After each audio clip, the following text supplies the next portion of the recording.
தமிழ் சொந்தங்களே, அன்பார்ந்த பெரியவர்களே, தாய்மார்களே, சகோதர சகோதரிகளே, உங்கள் அனைவருக்கும் எனது முதற்கண் வணக்கத்தை சமர்ப்பிக்கிறேன்.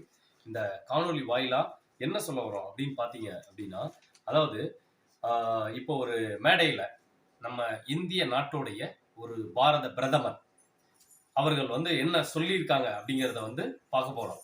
என்ன சொல்லியிருக்காங்க அப்படின்னா, சிறுபான்மையினருக்கு எதிரான பல்வேறு கருத்துக்களை முன் வச்சிருக்காங்க. அதாவது சிறுபான்மையினர்கள் மற்ற மதத்தினரோட தாலியை அறுக்கிறதா ஒரு குற்றச்சாட்டு வச்சிருக்காங்க.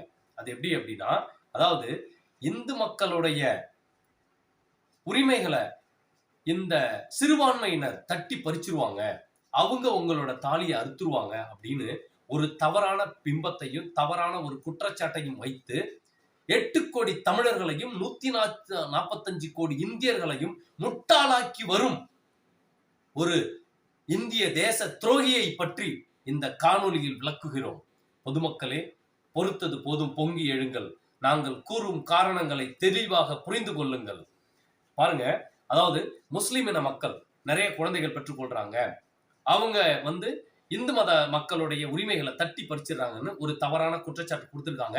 இத வன்மையா நாங்க கண்டிக்கிறோம்.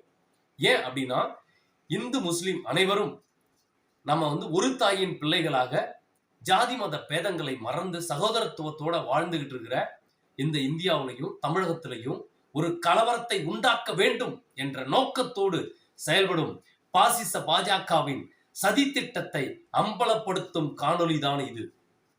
பொதுமக்களே, அவங்க இப்ப யாரு தாலிய அறுத்திருக்காங்க அப்படிங்கிறத தெளிவா இந்த காணொலியில் சொல்றோம். இதை பார்க்கிற ஒவ்வொருத்தரும் சிந்திச்சு பார்க்கணும்.